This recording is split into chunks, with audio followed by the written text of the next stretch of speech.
Irashaimase! Hello and welcome to Fitaurus Kitchen. I'm your host, Chef Fitaurus. It's time once again for Shoot 'em Up Saturday. And on the menu for this Saturday, we have Blue Rider, a twin-stick style shoot 'em up from developer Ravegan. Originally released on the PC via Steam, it's recently come out on the PlayStation 4, and that's the version we'll be looking at today. What kind of taste will it have? Let's get cooking and find out. After selecting play, you're able to go and choose which stage you want to go and jump into. You unlock the stages by defeating the boss of the stage previous to the one that you want to go and play. Of course, today we'll be looking at stages 1 and 2, but there are a total of 9 stages, so a decent bit of length for a shoot 'em up title. As we jump into the stage, you go and see the controls real quick. They're pretty basic.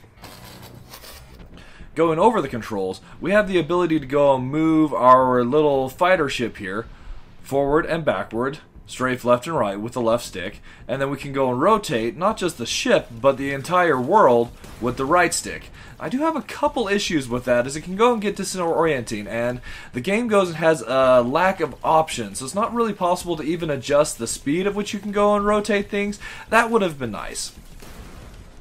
That aside, in addition to being able to go and move our ship around, we have the ability to go and sprint forward, should we desire it. There also are shot, and we have bombs. Though since they are limited, I'll go and be saving the bombs for, key moments.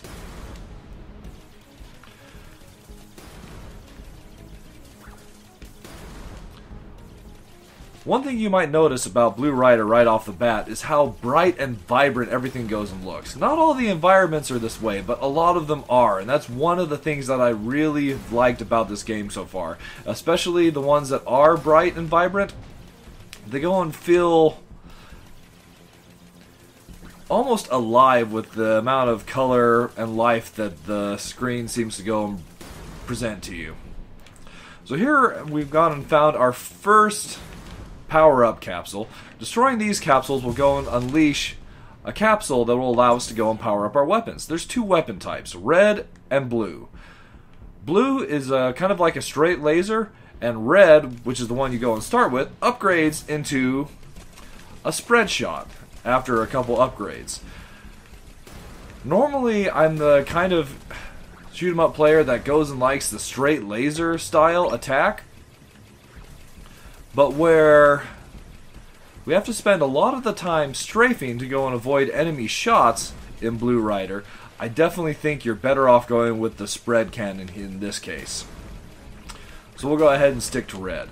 It is also possible to upgrade and change your weapon types, or rather the weapon for your bombs, which really go and equate more to missiles. But we don't actually have the ability to go and do that in the first stage. Here's our second weapon upgrade capsule. Now we're going and sporting a true 3-way, which just gets even better the more we upgrade it.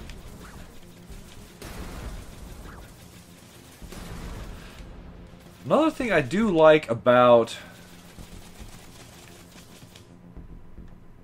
Blue Rider is the cute character design that you go and have. You have a cute little helmeted pilot for your ship, and all of the enemy vehicles also go and have that cute little helmeted pilot as well. It's just a fun little bit of detail.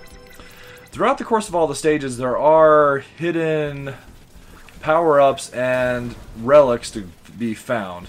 Each stage goes and has 3 hidden relics. So your goal throughout the course of the entire game is to find all 3 of those relics. And given the fact that they can be hidden in the foliage around the sides of the screen, that can go and be a pretty tough task if you're going and blazing your way quickly through a stage. There's also little fun gems like this here, this little ruin. Going and shooting it for a little bit goes and gives us a shield. I've also found other power-ups that'll go and turn all the enemies into life drops when you defeat them. That's very useful. And I can only imagine there's even more power-ups that I haven't come across.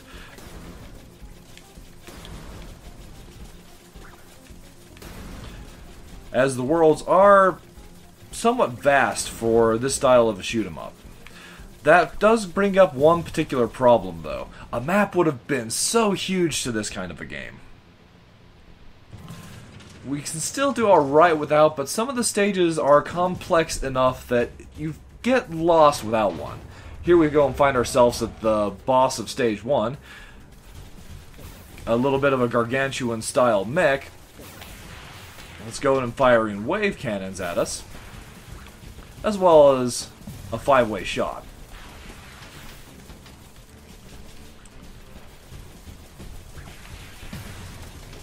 We can deal a bit of damage to him really rapidly by using our missiles.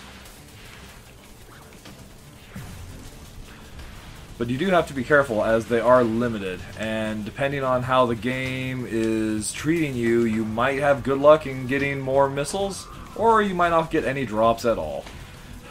Typical RNG that way. As we go and continue to deal damage to the boss, he does go and change up his attack patterns, and that's one thing that all the bosses in this game that I've encountered do.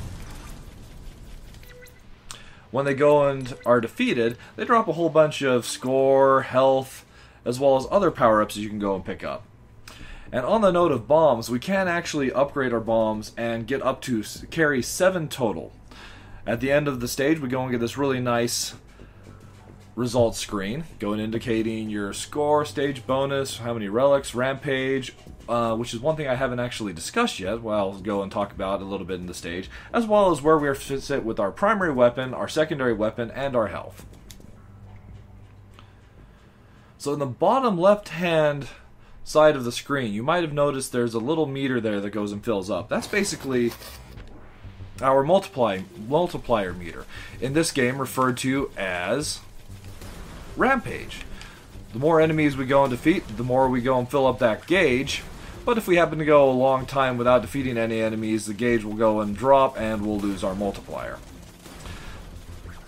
That definitely comes into play in later stages as you try and get a high enough score to basically get 1-ups. At 25,000 points, you go and get another chance, as the game goes and calls it. It's basically just a 1-up, which is great because that allows you to continue fighting all these enemy baddies that go and come our way.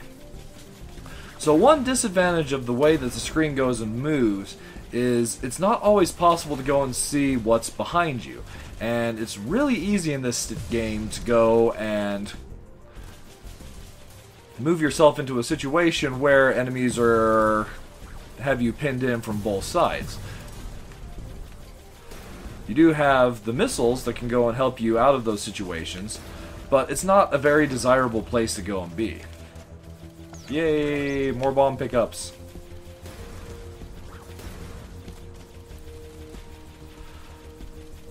So a fixed camera angle might have possibly prevented that. Hard to go and say. Without it being that way and without having that option, at this point it's just conjecture and like could have beens.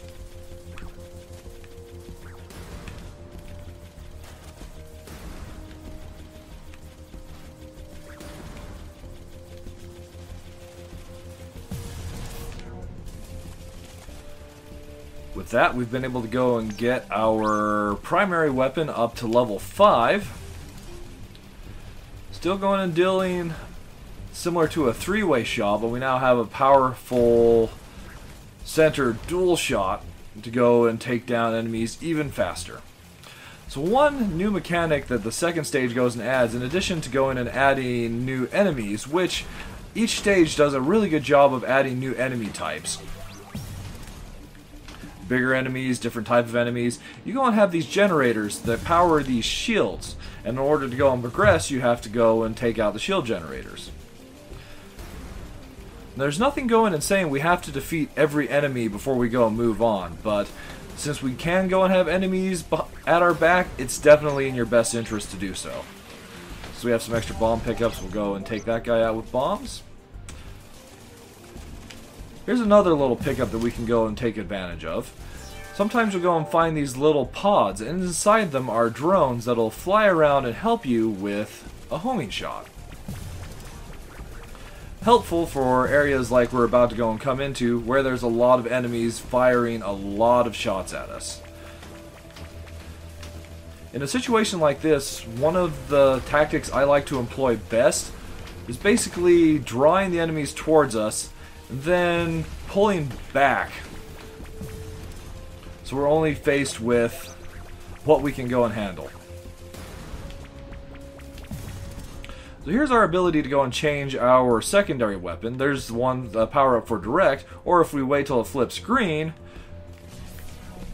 we can go and get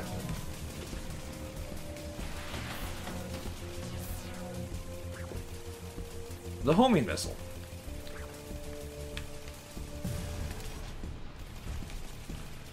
There's one more shot power up in this stage, and then we're ready to go and take on the boss.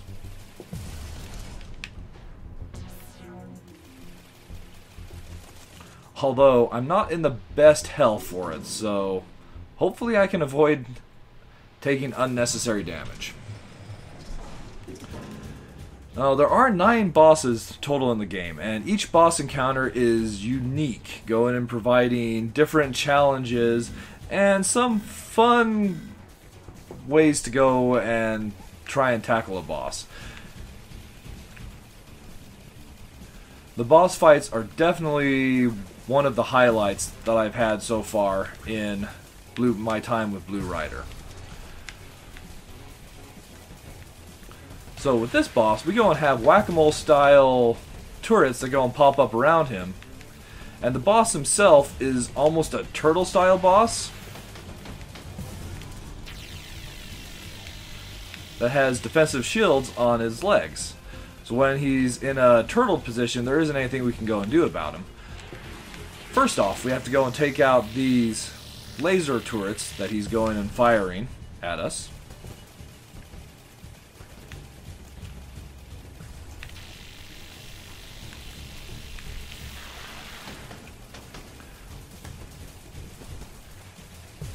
Once that's accomplished, he'll start turtling for a little bit and just fire normal shots and missiles at us.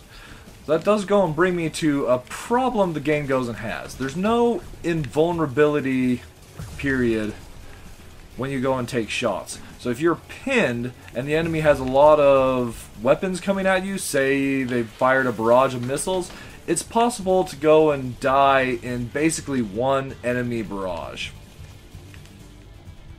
Which, if you've been going and doing great till then, and have made one minor mistake, it seems a little bit harsh of a punishment.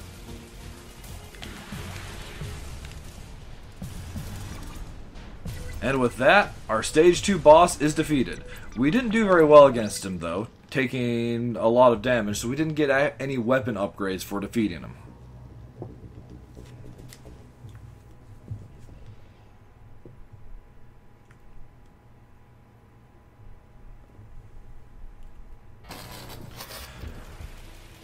As you continue to go and play Blue Rider, especially past stages 2, things definitely start to get difficult. We're introduced to a new type of enemy right off the bat in stage 3, and it just keeps on ramping up the difficulty, getting just a little bit harder and harder. So if you're looking for a challenge of a shoot 'em up, I think this one might be a decent one to look into.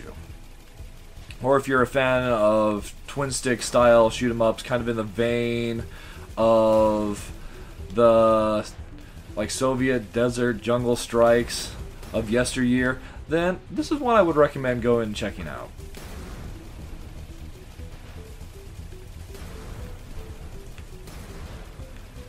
As always, if there's other shoot 'em ups you'd like to go and recommend I try for Shoot 'em Up Saturday, or other games that you think I should go and have a look at on my channel, by all means, please leave those in the comments below. Thank you so much for coming out and joining me today for Shoot 'em Up Saturday. I hope to go and see you again next week.